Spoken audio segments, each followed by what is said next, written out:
Welcome to Lakshmi food. સ્વાગત છે તમારું મારી યુટ્યુબ ચેનલમાં. તો ચાલો, આજે આપણે બનાવવાના છીએ એકદમ બહાર કરતાં પણ એકદમ સરસ, હેલ્ધી, ટેસ્ટી અને એકદમ ટૂંક જ સમયમાં બની જાય એવા સરસ મજાના બર્ગર. ઘણી વખત આપણને ઈચ્છા હોય કે બહારનું ખાવું છે અને બહાર પણ નથી જવું, તો એકદમ ઓછા સમયમાં તમે આ વસ્તુ બનાવી શકો છો. તો એવા સરસ મજાના બર્ગર બનાવવા માટે આપણે વિડીયોમાં લાસ્ટ સુધી બન્યા રહેજો અને મારી આપેલી દરેક ટ્રીક અને ટિપ્સને ફોલો કરીને આ બર્ગર બનાવજો, તો તમારા પણ બર્ગર બહુ જ સરસ બનીને તૈયાર થવાના છે. તો બર્ગર બનાવવા માટે આપણે બર્ગરના સ્પેશિયલ જે આવા પાઉં આવે છે એ લઈ લીધેલા છે અને ડુંગળી, ટામેટાં એ બંનેને એકદમ ગોળ ગોળ સ્લાઈસ કરી લીધેલી છે. ટોમેટો કેચઅપ લીધેલો છે અને આપણે જે આવી સ્લાઈસ ચીઝ આવે છે મોલમાં પણ મળી જાય છે અને ઘણી બધી દુકાનમાં અવેલેબલ હોય છે. આવી રીતે ગોળ પતિકામાં આપણે ડુંગળી, ટામેટાં અને હજી તમારે આની અંદર બીજી કંઈ પણ વસ્તુ એડ કરવી હોય તો તમે કરી શકો છો. પણ આપણે ટિક્કી સાથે આ બર્ગર બનાવવાના હતા એટલે મેં બીજા બહુ વધારે વેજીટેબલ્સનો ઉપયોગ નથી કરેલો. ટિક્કી મેં અગાઉથી બનાવીને તૈયાર રાખેલી છે અને એની વિડીયો મેં આગળ આપી દીધેલી છે, એ જોઈ લેજો. હવે આપણે એક સ્પેશિયલ પીઝા સોસ બનાવેલો છે. બર્ગર, પીઝામાં બધા એમાં ઉપયોગ થાય છે. એક મસાલો બનાવેલો છે, ગ્રીન ચટણી અને મોઝરેલા ચીઝ. આ બધી જ વસ્તુનો ઉપયોગ કરી અને આપણે બર્ગર બનાવી લેવાનો છે. તો બર્ગરના જે સ્પેશિયલ પાઉં આવે છે એમાં વચ્ચેથી કાપા જેવું નિશાની આપેલી જ હોય છે, ત્યાંથી આપણે એને કટ કરી લેવાના છે અને બંને આવી રીતે અલગ અલગ ટુકડા કરી લેવાના છે. અને આને આપણે હવે શેકી લેવાના છે. બહારની સાઈડેથી તો શેકાઈ જશે, આપણે અંદરની સાઈડથી પહેલાં શેકી લેવાના છે. તો એના માટે એક નોનસ્ટિક તવા ઉપર આપણે થોડુંક બટર લગાવી અને બંને જે અંદરના પડ છે એને શેકી લઈશું, જેથી કરીને ડાયરેક્ટ આપણે એની ઉપર બધી જ વસ્તુને મૂકી અને આપણે બર્ગર બનાવવાના છે એટલા માટે. તો આવી રીતે ઊંધી સાઈડ કરી અને આપણે થોડુંક પ્રેસ કરતા જઈએ અને સેજ ક્રિસ્પી થાય ત્યાં સુધી આપણે આ બંને પડને શેકી લેવાના છે. એકદમ ઓછા સમયમાં આપણા બર્ગર બનીને તૈયાર થઈ જાય છે.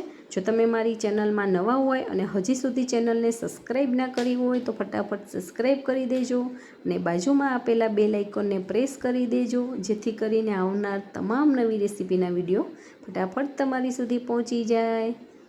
તમારા એક સબસ્ક્રાઈબથી ને એક લાઇકથી અમારો ઘણો બધો હોંસલો વધી જતો હોય છે, તો એ વસ્તુ કરવાનું તમે ભૂલતા નહીં. અને જો તમને મારા વિડીયો પસંદ આવે તો વિડીયોને લાઇક કરજો અને તમારા ગ્રુપમાં ચોક્કસથી શેર કરજો. તો તમે જોઈ શકો છો બંને પડ આપણા આવી રીતે અંદરથી શેકાઈ ગયેલા છે. આવી રીતે પ્રેસ કરશું તો ફટાફટ શેકાઈ જશે. હવે બીજી બાજુ પણ આપણે થોડાક શેકી લેવાના છે.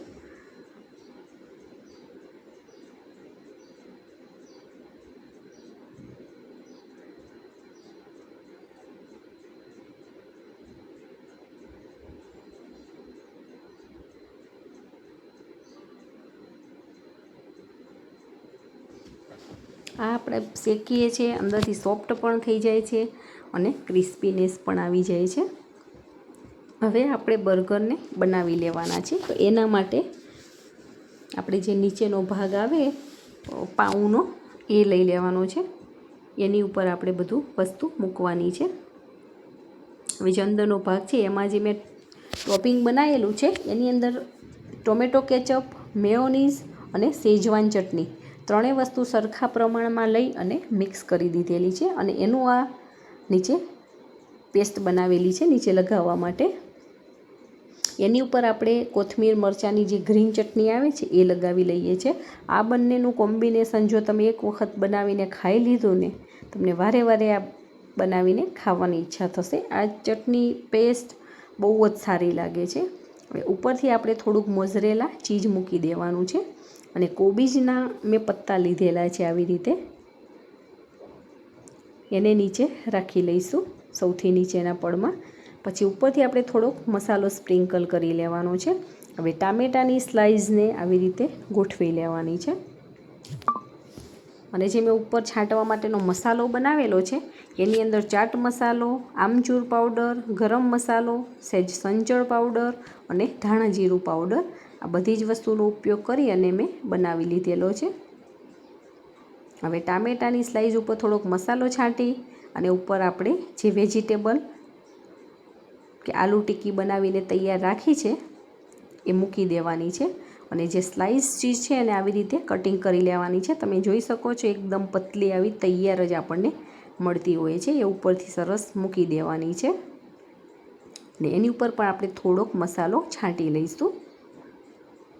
હવે ઉપરથી આપણે ડુંગળીનું પણ મૂકી દેવાનું છે।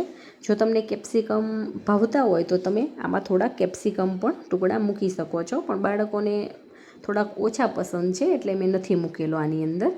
હવે ઉપરથી થોડોક મસાલો છાંટી લઈશું અને બીજું પણ છે જે ઉપરનું પણ એની અંદર પણ આપણે આ જે સોસ બનાવેલો છે એ લગાવી લઈશું ને થોડી ગ્રીન ચટણી લગાવી લઈશું, બંને સાઈડથી સરખો ટેસ્ટ આવે એના માટે।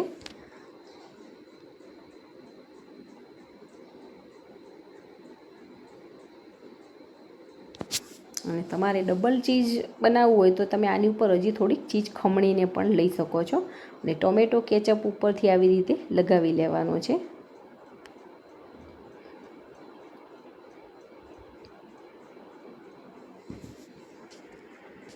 અને આને આવી રીતે ઊંધું મૂકી દેવાનું છે। તો આપણો બર્ગર ઓલમોસ્ટ બનીને તૈયાર થઈ ગયો છે અને અંદરથી બધી જ વસ્તુ છૂટી ના પડી જાય એના માટે આપણે જે ટૂથપીક આવે છે એને આવી રીતે લગાવી લઈએ છીએ। અને તમારી પાસે ઓવન હોય તો તમે આને થોડીક વાર કૂક પણ કરી શકો છો, પણ જરૂર નથી પડતી કેમ કે આપણે પાઉં શેકીને જ લીધેલા છે ને આ બધી વસ્તુ કાચી જ ખાવાની હોય છે। તો મિનિટોની અંદર આપણા બર્ગર બનીને તૈયાર થઈ ગયા છે। જોતાં જ ખાવાનું મન થઈ જાય એવા સરસ મજાના બર્ગર આપણા બનીને તૈયાર થઈ ગયા છે। તો એક સર્વિંગ પ્લેટ લઈ અને આપણે એની અંદર સર્વ કરી લેવાના છીએ।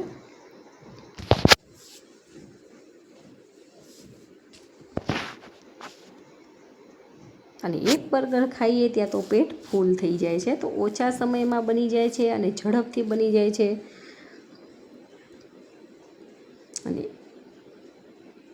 નાસ્તા ટાઈપ કે તમને ઓછી ભૂખ લાગી હોય કે એમ થાય ત્યારે તમે આ વસ્તુ બનાવીને ખાઈ શકો છો।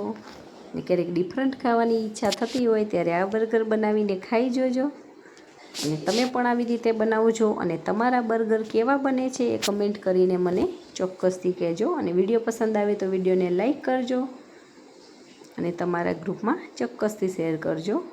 તો છે ને એકદમ સરસ બહાર જેવા સરસ મજાના બર્ગર આપણા ઘરે બનીને તૈયાર થઈ ગયા છે। તો આવી રીતે તમે પણ બનાવો ને એન્જોય કરો। Thank you.